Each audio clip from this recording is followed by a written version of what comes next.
Welcome to a new episode of Skin in the Game. I'm your host, John Simperman, with my co-host, Tim Elshai. You paused there. I did pause there because you didn't forget me. I didn't forget you. I'm so glad we're together here in studio.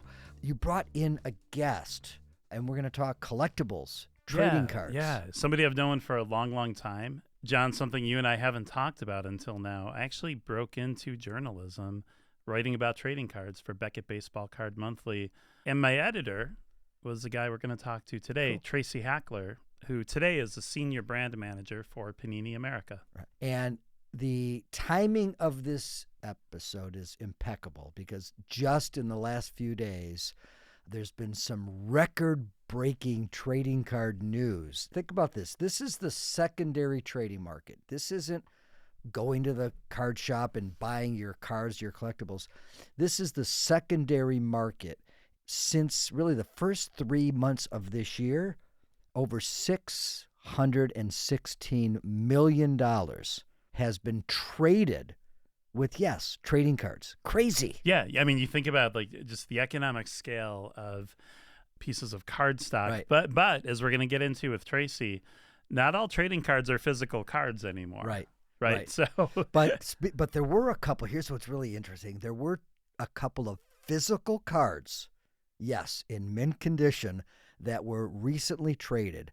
Get this, a 1997 Kobe Bryant card was sold for $3.17 million. Which is incredible. Do you have any idea what made it so expensive? It was a 1 of 30. They did a special color with it, and there were only 30 of these cards in all the world in circulation. And then also, there was a baseball card, Aaron Judge. His 2017 card was acquired for $1.95 million. I mean, these are, guys in this case who played in the lifetime of us and, probably in the adulthoods of us, right? Yeah. And probably most people listening too. And it's so fascinating when you think about, John, the growth of the trading card market. Right. It used to be, a 1933 Babe Ruth or the old Honus Wagner card. Yeah, Honus Wagner, Mickey Mantle. Right. These old cards in mint condition, that are so hard to find. It used to be those, and it still is. But these are contemporary players. Right. Yeah, right. So we're going to talk, and we're going to dig deeper into that conversation. So stay tuned for our interview with Tracy Hackler from Panini America. But before that, I just wanted to, Tim, talk a little bit about, we do focus a lot on what's happening in the world of women's sports and what's happening with the growth and explosion in some cases of women's sport. And in particular, the Women's Professional Hockey League just announced its 9th franchise in Hockeytown, Detroit. It checks all the boxes. Great hockey town. For whatever it's worth, and I think it's worth a lot. You can draw in a strong Canadian audience in Detroit, right across the border from Windsor. Facility. They've got the facility. But I got to say, it's a large facility because in talking to a lot of the executives, including our prior guests, Amy Shear was on the program almost a year ago, and I'd encourage our listeners to go back and listen to that. They were really focused on buildings between 8,000 and 12,000 seats. Here, with the recent explosion of the women's game, they're now comfortable going into 18,000-seat arenas. They're comfortable going into what we would think of as NHL size arenas. And that's what makes me so happy to see this. Well, it's one of many things that makes me see this. I'm glad this league's expanding, but I'm so happy they're expanding now into arenas that are large that, right? And they've already got that in the New York market, in New Jersey, Minnesota, right? Seattle was another one. Yeah. But I do, 9's a weird number. So I'm thinking, I'm going to look into the skin of the game crystal ball here. I think there will be a 10th team announced. Any venture to guess where that team might be? Well, I'm wishing and hoping you would say Buffalo, since we're sitting here right now. You are a man of Cleveland. Do you want to venture a guess, or maybe more than a guess? And I do have sources, although no one will go on record with me. I am going to predict Hamilton, Ontario will be the 10th team in the league. Which would be, again, an incredible choice. Big arena, practically a new arena, completely refurbished arena. 16,000 seats. Yep, 16,000. Nice. You can draw from Buffalo. You can draw, of course, from Toronto, which also has a, and create a nice rivalry. Right there. Yep. I mean, it's worked in the Canadian Football League, like the Argos and the Ticats. Right. Incredible rivalry. If that's happening in football, you know it can happen in hockey. Yeah, so stay tuned for that. I sure hope But you're in the right. meantime, our friends in Detroit need to come up with a name. They need to come up with a logo. None of that's been divulged yet. But there's a marketing person who's, a fan. No, so it's going to be, so it gives the Detroit team an opportunity to create more news in the upcoming months. You'll see a logo. You'll see a name. I'm sure they're working right now on all that, including, and here's just a kind of a little bit of inside baseball, the number one thing that a new team or a new property needs to figure out is coming up with a name that they can own, that is trademarkable. So right now, I'm not sure quite the creative people are starting on the name. It's really more the legal team on what name can we own. Yeah, I'm thinking of something we talked about before, but the Toronto Scepters and a logo that was overlapping a little bit with the Taylor Swift. Created some news. Song. Yeah. Kind of fun news. But yeah, no, it'll be great to see what they come up with, and just, congrats to everybody involved there, the executives, the coaches, the players, especially the players. Especially the players. We had Katie Knoll, from Minnesota on the show last summer. What an incredible league. It's on a roll. So as you said, kudos to the organization, the team, the players. So yes, Detroit is team number 9. I do predict, and you can hold me to this, I've been wrong once or twice, but I'm really thinking Hamilton makes a lot of sense, a lot of momentum behind that building and that market. So stay tuned here on Skin in the Game. We'll report back. But before that, we do need to get to our guests. We have Tracy Hackler from Panini America is going to talk all about the real big business of trading cards and collectibles. That's right. And by the way, John, we should mention too, you're going to hear us in the interview allude to some legal action that's going on. People can look it up because this stuff changes and evolves depending when you're listening or watching. Panini and Fanatics are engaged in a lawsuit that Tracy will acknowledge he's not going to dig into. The fact he's not a lawyer is going to play to his advantage here. But this is how competitive the trading card market has become. You've got antitrust lawsuits happening as these companies go after licenses and compete for licenses. So you're saying it's evolved a little bit since we used to put trading cards in the spokes of our bikes? Oh, did you do that? I actually did. Oh, did you? By the time it got to me, people were like, "Oh, I'm going to collect these cards and hope they're worth something." Right. And with that, let's get to Tracy Hackler from Panini America. Thanks for joining us. Oh, absolutely, man. Appreciate you guys having me on. This will be fun. Oh, you got it. And I'm saying it's so great to reconnect with you too. And we'll get into your career history and maybe even a little bit about how you and I met, because you made a big difference in my career. But let's start with the big picture first, Tracy. The sports collectibles hobby has changed so much, not only over the decades, but I feel like over the last few years. What's your take on the health of the sports collectibles market overall right now? Yeah, I think it's as healthy as it's ever been. I think the whole COVID pandemic era was kind of the line of demarcation of just a whole new frontier that launched with, oddly enough, the pandemic. And I think the rise of modern sports cards as recently as the 80s and 90s, the cards that moved the needle, the cards that got all the headlines were attic finds of vintage baseball cards, primarily some football, but vintage stuff. And as it turned into the late 90s, into the early 2000s, modern cards started to become a little bit more in vogue as well, and chased. And then kind of just technology rose at a rapid clip from not just print technology and substrates, what the cards were printed on, but autographs and memorabilia, and all those things kind of snowballed into this COVID era, unprecedented in terms of participants, people buying and collecting and trading cards, and just the overall amount of money that was being spent on cards was at a place it had never been before. Hey, Tracy, John Semperman here. Thanks again, too, for joining us. Hey, John. It looks like you've gone from journalism into collectibles. Kind of give us a little bit of your trajectory to where you're at now with Panini. Yeah, I mean, I grew up collecting sports cards with my brother Tim, and I think I started in 1978. I was like 8 years old, and always knew that I wanted a career in sports. And I realized pretty early in my high school career that I was not going to go any further with my athletic pursuit. I loved journalism. I loved sports writing. I grew up in the Dallas area. We were fortunate to have one of the best sports sections at the time. Back when newspapers were a thing, back when people read those and waited on their doorsteps every morning. So wanted to be a sports writer, and I went to school for journalism. Was lucky enough to get an internship at the time it was called Beckett Publications, and they were the sports card authority, the Bible for sports card values and coverage of the industry. I got my start there as an intern in the summer of 1995. By December of that same year, they called me back full time, and kind of my journey into this phenomenal, fantastic world of sports cards was born.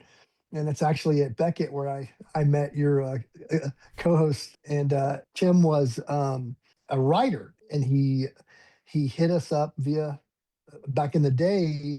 People actually wrote letters on paper that they sent in the U.S. Postal Wow, that's a Service. And We crazy did, thought. yeah. Wow. Wow. yeah, You and had to Tim, you had to write in order to hopefully write, right? And to yes, get a response, you yeah, put a self-addressed stamped envelope in there Wow. too, unless you yeah, got a phone call. an SASE. And so Tim wrote and just wanted to be a contributor.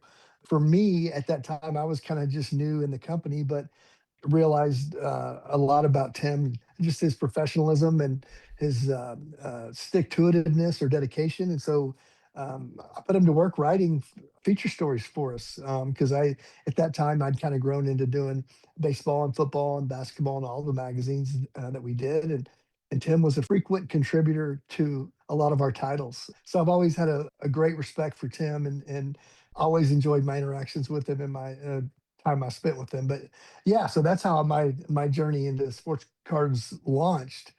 And then fast forward 30 years through a bunch of different stops, on the content side, on the marketing and advertising side, PR side, production and manufacturing side. If you would have told 8-year-old me that I was Hmm. what I was going to be doing for a living, I would have told you were crazy. And yet, lo and behold, here I am. So just feel extremely blessed, and still am filled with passion about this industry, the hobby. I got into it not because it was valuable, not because there was money to be made, but because I really loved all the lessons that you can learn about business, about life, about everything else that sports cards provides if you give it a chance. And so the fact that I'm still in this 30 years later has been pretty remarkable. Tracy, how, first of all, before I even go further, thank you for the kind words.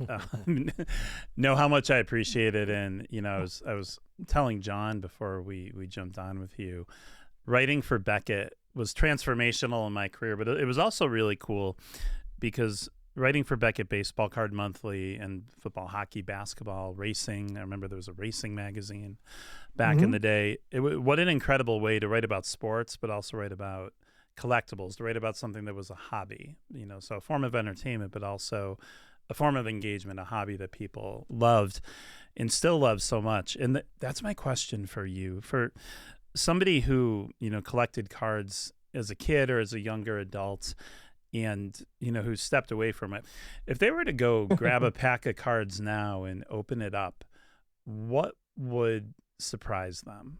Well, I think a lot of things would surprise them. Probably the cost might surprise them a little bit, depending on what pack they got. It is a little bit more expensive these days, but I think the payoff for that is what they might also find inside the pack, which is a better technology, whiz bang special effects from foil color to optichrome technology, memorabilia pieces of game worn jerseys or hats or bases or footballs or race tires. I mean, those are in cards now. Autographs, where we contract with athletes in all sports to sign autographs that we then put in packs. And sometimes it's a golden ticket. One of the big advances in the industry as a whole over the last several years, the what we call a chase card, which is or like a chase insert, which is a really rare, kind of cool card that might only fall once per case or so of a product. And a lot of people go opening box after box looking for those chase cards. So just technology is huge. The colors of inks and just the substrates, what the card's printed on, the effects it has if you tilt it in your wrist. A lot of those things would probably surprise in a pleasant way a lot of collectors who may have stepped away for a long time and then came back. It sounds like, because I've been following a little bit of this one of one kind of phenomena. It kind of reminds me, Tracy, of kind of the Willy Wonka golden ticket, right? Is that kind of that phenomenon and what's driving people? Yeah, okay. Interesting. That motivates a lot of collectors. And one of the things that I've always loved about this industry, and it may sound hokey or corny, is like you can collect however you want to collect. Like you make the rules. So if you want to collect your favorite player, your favorite team, you want to collect a certain color of this cool insert, and there's a green version, you want to collect all the greens. Right. Players that have your last name, players that have your first name. I mean, there's no rules. And so I think it's more than just the financial gain. It's always been that way for me and for so many other collectors. It's about the other kind of intrinsic qualities of a card that aren't always revolving around dollars and cents. I mean, yes, it is, a lot of people's livelihoods are at stake, but it's also so much more than that too. Well, what I love about the fact we're talking about trading cards, right, is it's throwback, at least for me, to a different era, Yes. but it's also refreshing in today's digital era where I don't even have tickets now to sporting events because it's a QR code, right? So the ability to have something that you can touch, something that you can mount on a wall, something you could, it's good to see us going back to that tactile, collectible versus everything digital, right? This is actually something you can touch. Yeah, and I can't tell you how many times still today. I mean, I see people who will get a card that has a piece of memorabilia in it, a jersey, and they'll smell it, right? And they want to touch the jersey, and that tactile nature will never leave the industry. And I think, digital has been great in many facets of all of our lives, and there's a lot of convenience that you gain from that. But the traditional kind of in person, I want to feel it, I want to touch it, I want to smell it, I want to trade it. I want to trade it. I want to trade it. Yeah. And the digital marketplace hasn't found a way to recreate that or to harness that the way that the in-person exchange always will win. And so I think we get all the benefits of the technology and the internet while keeping the traditional kind of old-fashioned face-to-face feel of what we've always known. A lot of trading card companies and collectible companies, including Panini, have entered that digital marketplace, to varying levels. So, Tracy, for people who aren't familiar, can you describe what that looks like? Yeah, absolutely, Tim. We've done a very robust business with our blockchain environment, our blockchain marketplace. We have a person that I work closely with here, Court Peters, who's dedicated solely to the blockchain space and creating digital collectibles. A lot of those are based on our physical products, and he sells digital packs. He sells individual digital cards, and there's a very healthy collector base for those. I think there's some crossover between physical and digital, but I think there's also we've found to be digital only collectors as well who invest a lot of money. It's just growing kind of month over month, year over year. It continues to grow. It continues to be one of our focuses here. And I think one of the things that's cool about the blockchain space here at Panini is the way that Court and his team can make the cards kind of come to life in the blockchain format that you don't really have that luxury when the card's in your hand. Yeah, it looks cool, and if the light hits the foil the right way, it's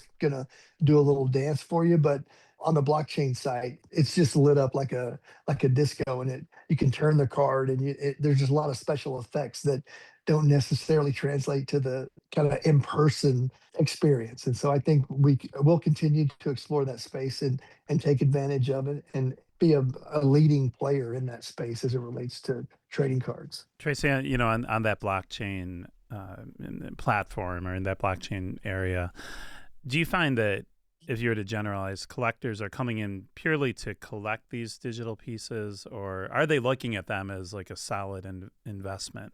That's a great question, Tim. I think just from my experience, I think most people are coming in to collect them, but some of our biggest blockchain participants are lifelong collectors who also see the appeal of having this investment piece as well. And there's definitely a market for them, and we see it every time court releases a pack product that sells out in 45 seconds, and the cards are immediately being opened and traded on the blockchain site, and it's remarkable to see. So I think a lot of those people are collectors at heart, but they also see the potential of investment upside. I'm not a blockchain guy, Tim. I'm just trying to figure out, in kind of layperson's terms here, Tracy. So they buy these quote unquote digital cards, right?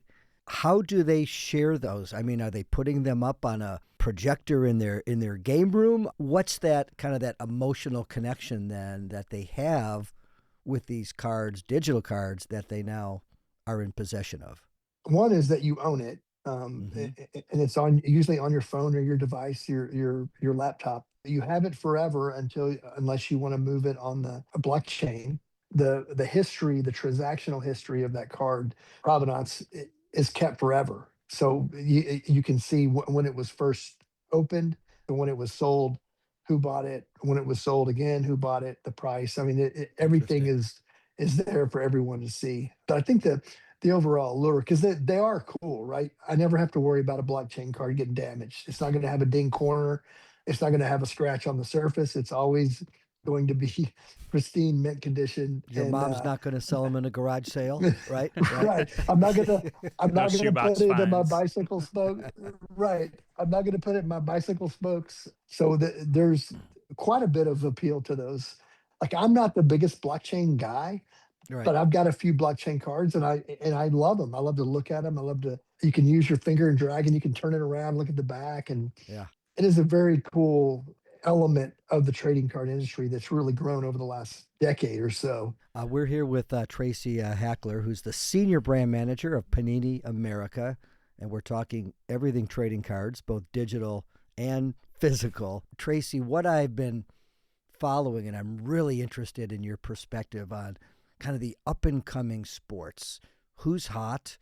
Maybe who's not as hot, and what are some of these emerging sports where you're seeing that translating to the collectible business?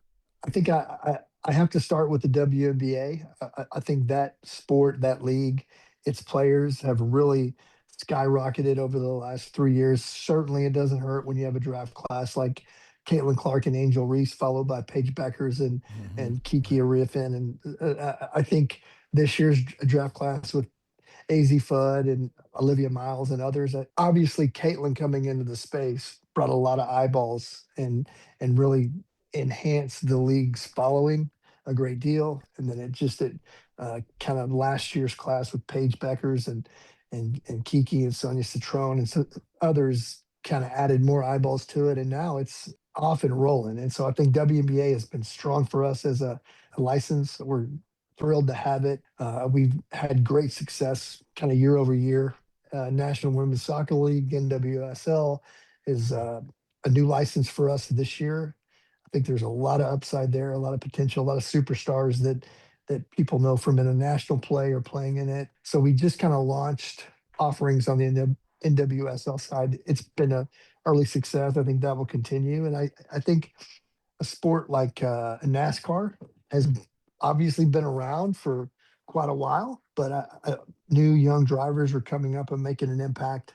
We see it probably before a lot of other people see it because we see how people react to their trading cards. And so we can kind of get an early indication of how a driver might perform throughout the season, how the sport might perform overall compared to year over year. So, and then I think soccer across the board, internationally and domestically, is going to be a huge growth area this year, especially because the World Cup's in the U.S. and Canada and Mexico. Yeah. Yeah. I think it's a real opportunity for all the international leagues that the World Cup players will represent will all benefit from it. And obviously, the World Cup is kind of part of Panini's DNA. So we're excited about Yeah. that as well. Well, it's so interesting that you brought up, the WNBA and the National Women's Soccer League as well, because Tim and I spend a lot of time here on Skin in the Game talking about the growth and the momentum of women's sports. So that's reinforcement to kind of what we were thinking. But here's my question. Who's buying those cards? Is it demographically? Is it women? Is it girls? Is it men? Is it boy? It just sounds like you may have doubled the amount of your target audience now also investing in collectibles.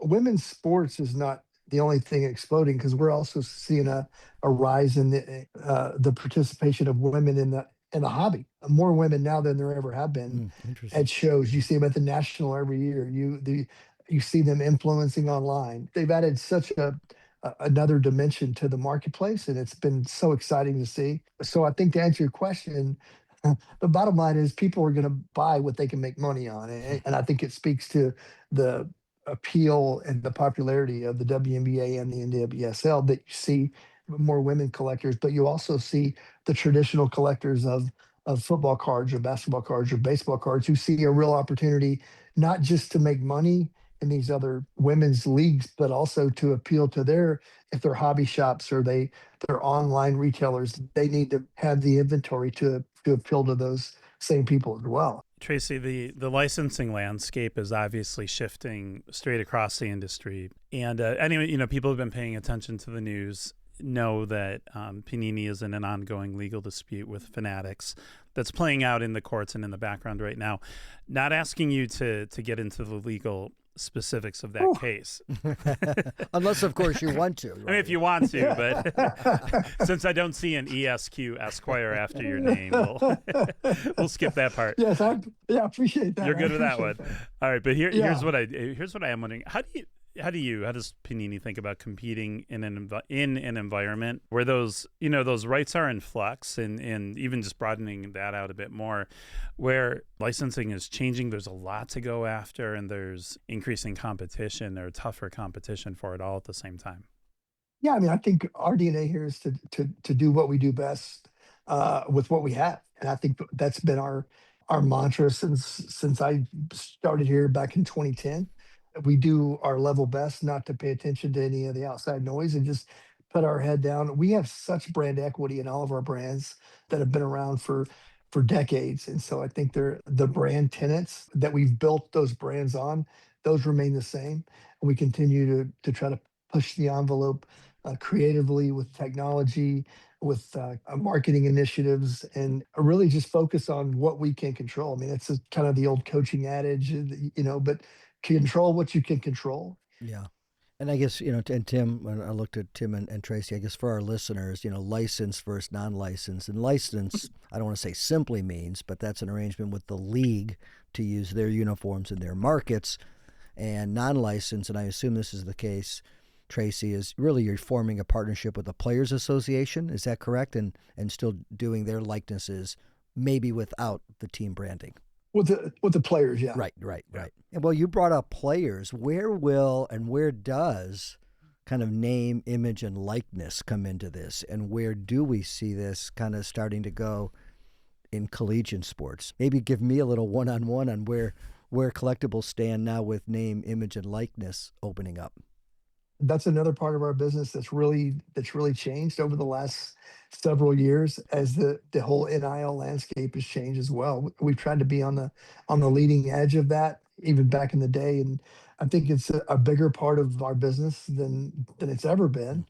And it usually or often provides our first foray into the relationships with these players that hopefully we have for their entire careers, from when they're in high school now till when they retire and they're in the Hall of Fame for many of them. But it's a new frontier for sure. It's just so interesting, kind of as a fan myself, to watch and see how that has changed, and the kind of money that's available now to these kids that was never available before. I'm married to a great woman who was a college golfer, and she bemoans now that the NIL wasn't around when she was around, because she thinks she missed out on some revenue, and who's to argue with that, right? Like collectibles are a big part of the NIL space, but it's just one small part too, right? Yeah. Because it's also car dealerships and fast food restaurants and all these other things that were never available, at least not legally, to these athletes. And to watch what it's done to some of the college sports. So for me,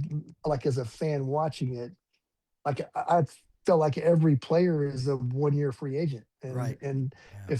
if things don't, and that is such a wild notion to anybody who watched sports back in the day, and players played their whole entire professional careers with the same franchise, let alone the college game. We're here with Tracy Hackler, the senior brand manager for Panini America. Tracy, I want to ask you about the value of cards and specifically how collectors can find out how much what they have is worth. Nowadays, of course, I mean, there are apps that people can open up, scan a card, and instantly get the value. Are those accurate? And even taking that just to, widening that lens a bit, what are the best ways that people can assess the value of what they own? Tim, I distinctly remember so many times back when I worked at Beckett, and people, like whole sections of people, wouldn't move their cards until the new Beckett came out because they didn't want to take a loss, or they didn't want to sell for too low, or you know. And so people would wait until their magazine came in the mail, and they would get the magazine, they'd find their card and say, "Oh, it's got an up arrow and it's $5," and people wouldn't move a card until the new Beckett came out. And obviously, that's changed just so completely in the last 10 years or so, with the kind of the advent and the proliferation of real-time data. It's really easy, or so much easier now, to find out what your card's worth because you have so much real-time data that's crunched and provided on your phone. And that's as easy as looking at one of the giant auction sites like eBay, and you can go check out completed auctions and see what your card or cards like the one you're trying to value have sold for in the last week, 10 days, 2 months. And then there's documented sales history of all the big cards, either on Beckett or on any of the various card pricing apps or cataloging apps. You've got auction prices from some of the giants at Golden or eBay, PWCC, or whoever you prefer. It's not hard to find a really accurate price range of what you're trying to buy or sell within a few seconds. Right. And then, as with the stock market or anything else with fluctuating values or prices, every sale drives the next sale, right? Just like, I mean, even like real estate, For sure. essentially, right? If people want to understand it, just think of it that way. 100%, Tim. And it's also the market itself is so swiftly changing too. It's like you can have a card of a relative unknown, and they have a 3 touchdown, 180-yard performance, and the next day it's double, triple, quadruple in price.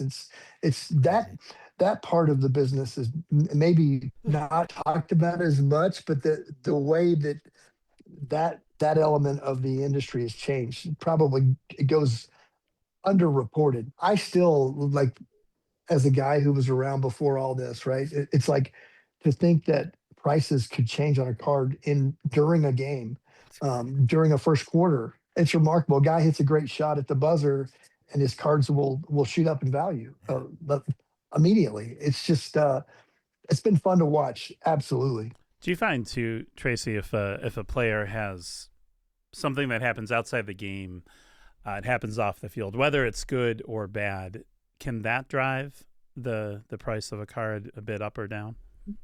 It can, for sure. I mean, I think any of those off-field incidents, to your point, I mean, I'm trying to think of an off-field incident that would increase a card value. Maybe like I would say a maybe life-saving. Travis Kelce getting engaged to Taylor Swift. I would think that would increase the value.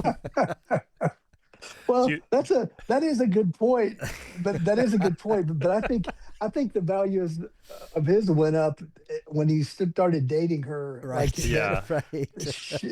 Like a Hall of Fame, sure. Like Hall of Fame announcement would be, I guess, technically an off-field thing, but absolutely, Tim. Like, it's collectors are human too, and if they see something that they don't like, or that doesn't mesh with who they thought they were collecting, you will see cards being unloaded at fractions of the price. And so Tracy, this is great. I was hoping to go down this little bit of a rabbit hole, and everybody always talks about the unicorn, right? The Hannes Wagner card, right? mhm, Have there been any recent kind of examples, or are there other unicorns out there? you do see now more than ever.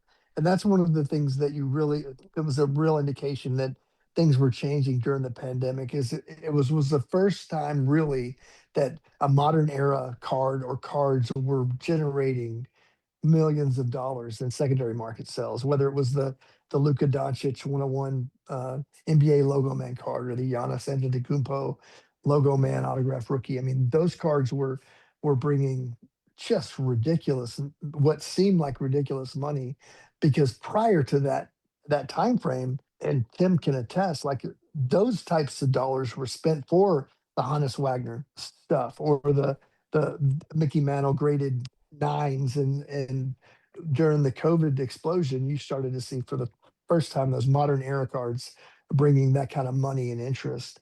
And so I think you have those types of cards in just about every year, whether it's take any of your superstars, your Lucas, your LeBrons, your Mahomes, and you get that one-on-one card that has the autograph or a piece of his jersey he wore in the Super Bowl, and you'll see big money paid and a lot of eyeballs on it. And a lot of times it's just a matter of who has it, when they're going to surface, and where are they going to sell it. Now more than ever, modern era cards, you get those kind of golden ticket type cards that we talked about earlier, Yeah. um, every year that will surface. And we're talking millions of dollars in some cases, correct? Absolutely, yeah. And again, prior to the COVID explosion, I hate to keep referencing that, but it was such a kind of a line of demarcation from what it was to what it is now. And that was the first time really that 2, 3, 4 year old trading cards were generating millions of dollars in secondary market sales. You just never really saw that before. How does the global marketplace play into this? I'm thinking about, great baseball players from, Japan, for example. And there have been great baseball players from, all corners of the globe for as long as any of us have been watching the game.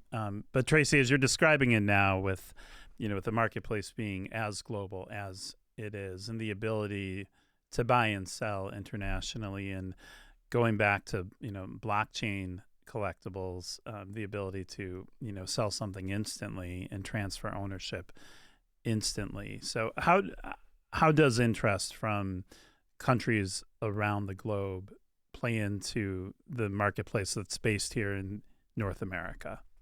I think it plays a huge part in it. I think you've seen that. I mean, for years, like Australia was always a big basketball country, and Asia has always been kind of into soccer and basketball. But I think you see the marketplace now is more global than it ever has been for all the right reasons in terms of just ease of participation and how to get into it. And I've really seen over the last, I don't know, 5 to 8 years, 9 years, is the international collector, they've kind of come around to the North American way of collecting, which, I mean, there was a learning curve because obviously the kinds of cards that we've made in North America for years and that we've kind of perfected with the technologies and the memorabilia and the autographs, those weren't always available over there. So they've had to kind of change the way they collect, but it's so much easier now than it ever has been to do that. So you see all the cards that are popular here, all the sports,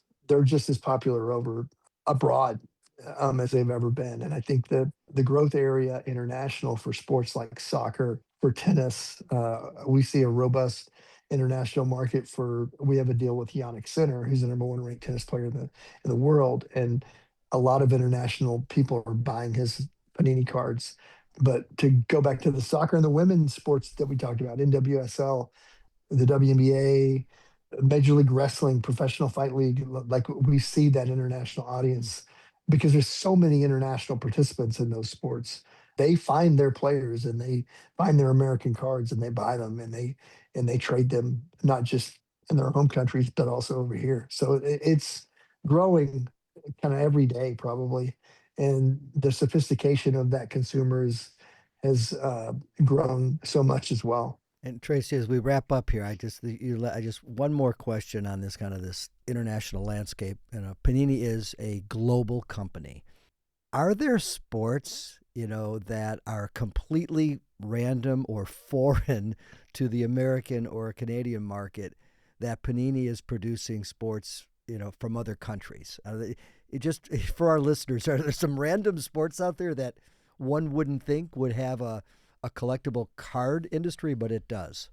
A great question. Man, I'm trying to think just real quick. Well, and I don't I'm think thinking, very is it well.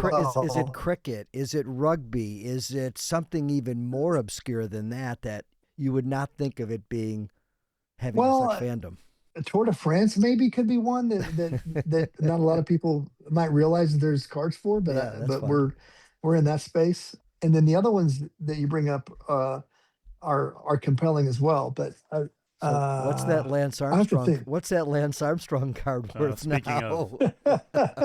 off the field of play. the, right, his values may have fallen in that time. Yeah, a time long ago, of course. Surfing, skateboarding. I'm just keeping. Job's got me thinking Yeah, here.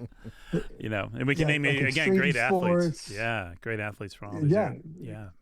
All right. Before we yeah, let you for go, sure. Tracy, we're gonna bring you back to a question that I think everybody at some point in their life can relate to or knows somebody who can, and it's going to be a nice place to wrap our conversation because it brings it back to, at least for the three of us, where we probably all started. Give you a scenario. Okay. So let's say we're at our parents' house and we have to either empty it out or we find something from our childhood. We find a box full of baseball cards. We find a box full of hockey cards. And, Okay. they're from the 80s or 90s or early 2000s, whatever they're from. And we want to find out what they're worth and figure out what we could potentially do with them. What are the best steps to take? I think initially, well, if you have a kind of a rough idea of what you're looking at, and you can turn it over and you can see, okay, this is this brand that's from this year. The first thing you probably do, I would do, go to eBay real quick and just kind of look around and see what something. Oh, I've got this Gordie Howe card. What year is it? What card number is it? I would kind of search it up and see what's it worth. Are there ones like it? And then I think I would probably do a little research that way. Take the box. You need to find somebody you trust, okay? Because you never know what could be hidden in that box. It may all seem like kind of not cheap. They could all seem like cheap and expensive cards, but you might have one that's an error card that was really valuable, or it might have the one of the golden ticket cards in there that you might not know. So I would maybe find a local hobby shop in your area that you trust, and then maybe reach out to them, and they will certainly have more information for you, can kind of lead you in the right direction. They could even tell you, yeah, these are cool. These, we're not buying them.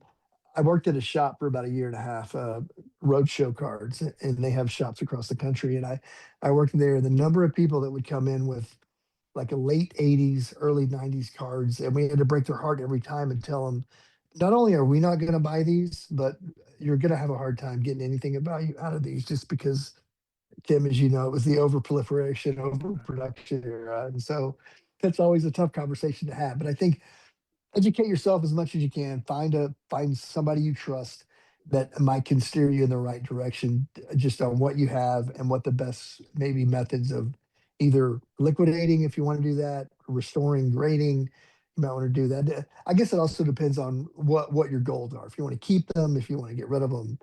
Very good. And protect those cards, right? Like go to, I'm guessing, go to your local hobby shop and Yes. get whatever you need to put them in the in the right kind of sleeves or the right kind of Exactly. box, Yeah. right? And any hobby shop worth its salt is going to help a customer when they come in and say, "Hey, I don't know what I have. What is this?" Right. Um, and they should be able to like say, "Okay, these two are good. These 300 not so good," or whatever it is, right? But and information is so readily available now with the click of a few buttons. So there's no reason not to have at least a broad understanding of what you're looking at, what you're holding, and what you have.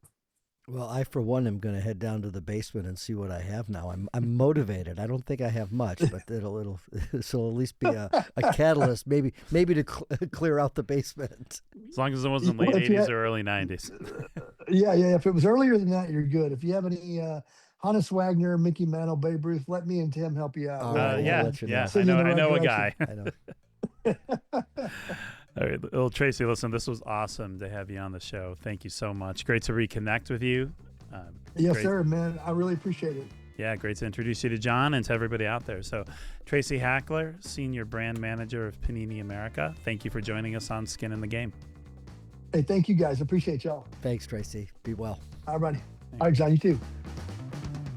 Boy, Tim, it brought back a lot of memories of trading cards and collectibles, and the industry is still, actually, it's not even still, it's continues to grow. It's crazy. Yeah, I mean, and just to hear, like, two things jumped out at me, John. One was just how vibrant the industry is now, and I knew that. I've although I haven't collected in a long time, I have gone to some sports card shows. I've taken my nephew. I've gone out of interest. Visited Dave and Adams Card Shop, which is started in Buffalo, has a huge store right outside of Times Square in New York City. You walk in there, right there, that's instantly you can see how big this is. That jumped out, but also you asked Tracy a question. What does the demographics of this market look like now as women's professional sports are exploding? We're also seeing more women come into the sports collecting hobby, which is fantastic. Right, because you think of the stereotype of baseball trading cards, right? And you see those images of kids with their bikes and mostly boys, trading cards on the cul-de-sac. But it's not that. That is that's the past. The present is cross-generational. The present is, all demographics and walks of life. It's really exciting to see how the growth of women's sports, on the ice or on the court is now translating to also growth in the licensed product, that being, in this case, collectible trading cards. When Tracy talked about how, that nearly instant availability of, card values also impacts, how quickly those values change. So somebody has a 3-touchdown game on Sunday by, Sunday afternoon, by Sunday night, Monday morning, that player's card value is jacked up. And people are buying and selling it. It's like a commodities market. Exactly. And, so I'm sitting there thinking, people choose, who they want on their fantasy football teams, right? So the 3-touchdown game means your fantasy team had a better chance at winning. There seems to be these correlations now between like that instant gratification, in a good way, of fantasy football or any fantasy sport and collecting cards, right? So something that was always kind of a fun way as a kid collecting to learn how to invest, to target what is it that I want? What do I want to keep? What do I want to sell? What deals do I want to make? You could see that play out in fantasy sports. Now you're seeing it play out in real time in collectibles. Well, what's interesting too, and I think we both went there, and I'm glad you went there with Tracy as well, is how does off the field behavior or off the field news, affect the value of their card? And we talked about a Lance Armstrong. We talked about obviously Travis Kelce with his all of his fiancée. Someone like an O.J. Simpson, right? How did that affect the value, either higher or lower, of their card value based upon what was happening off the field? Right. When you get notoriety, I'll give you an example. Damar Hamlin from the Buffalo Bills a few years ago, when he essentially had a cardiac episode on the field, his heart stopped on the field. Thankfully, due to the work of great medical professionals around him, his life was saved and he was back, the next season he was back out on the field. It's a story that, a terrible, heartbreaking story that had a great ending, right? How did that affect Damar Hamlin collectibles, right? And I'm not sure. He wasn't a prominent player. I don't know how many cards there were out there of him at the time, right? But knowing that, that type of notoriety, that type of attention can impact the values of cards now. Yeah. Right? I did stump Tracy a little bit on what obscure sports globally are there trading cards for? Right. And I didn't think of a Tour de France trading card. But Tim, let's just think about here, right? On Skin in the Game, oftentimes we brainstorm new business ideas, right? I'm thinking, what about journalists playing cards or trading cards? Oh, there's been congressional trading cards. There was a congressman, long retired now, that I knew, who, and again, this guy was in the United States Congress. He had made it to the height of professional politics. This dude is so excited when he got a trading card. That's what got him excited. So, like, there's senators and Congress people who have their own trading cards? There probably still are, but I'm talking a long time ago. But he thought it was like, I really made it now that there's a trading card. Let me give you my House of Representatives trading card. That's classic. That's classic. Well, it was great to talk to Tracy from Panini. But Tim, as we wrap up this episode, I do need to ask you, do you have a favorite card? And I guess the other way I could word this is, if you could only be stuck on an island, deserted island, with one trading card, who would it be? I do. It's very personal to me. I'll just tell you what it is, and you'll see why. So I have a 1933 Babe Ruth card from the trading company Gaudi, Goudey. I got it from my grandfather, who used to collect these cards. And he did exactly what generations later people hoped hadn't happened, which was he stuck them on his bike spokes. I've got about 100 1933 Gaudies, including Babe Ruth. Every single one of them has a hole through the middle, rounded corners. That's character, yeah. But the Babe Ruth card of all of them was the one ripped into 4 pieces, so it's taped together. So do not go on eBay. Do not look at what a mint 1933 Babe Ruth card would be worth today. Yeah, my daughter's college tuition. How about you? Same question. Do you have a favorite card? For me, with trading cards, and as a kid, I'd collect them, and we'd trade them and put them on the bikes, all that.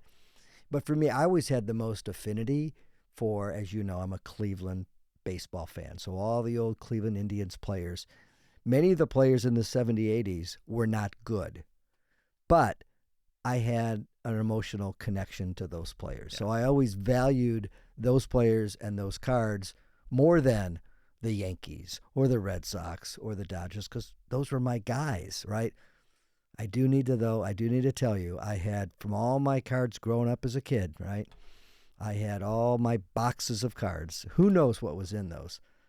I go away to college. I come back home, look for my cards, and about 6 months ago, my mom had a great garage sale, and all of my stuff was sold. Which, by the way, that's the one question I wish I had asked Tracy. Does that happen anymore? Because there was a time, and it's the time frame you're talking about. That's a time. If you can find, and that's why I love garage sales, just because you can find the diamonds in the rough. Right.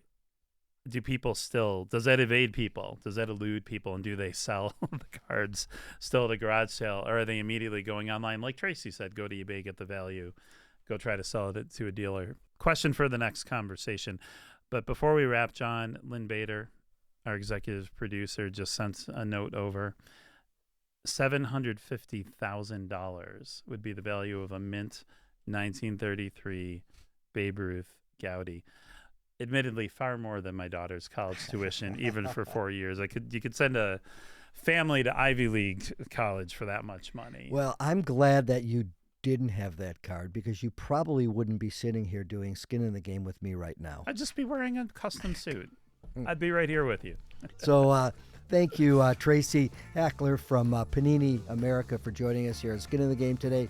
Tim, thanks for the great guest, and thank you for listening and watching. Until next week. Skin in the Game is a production of Buffalo Toronto Public Media.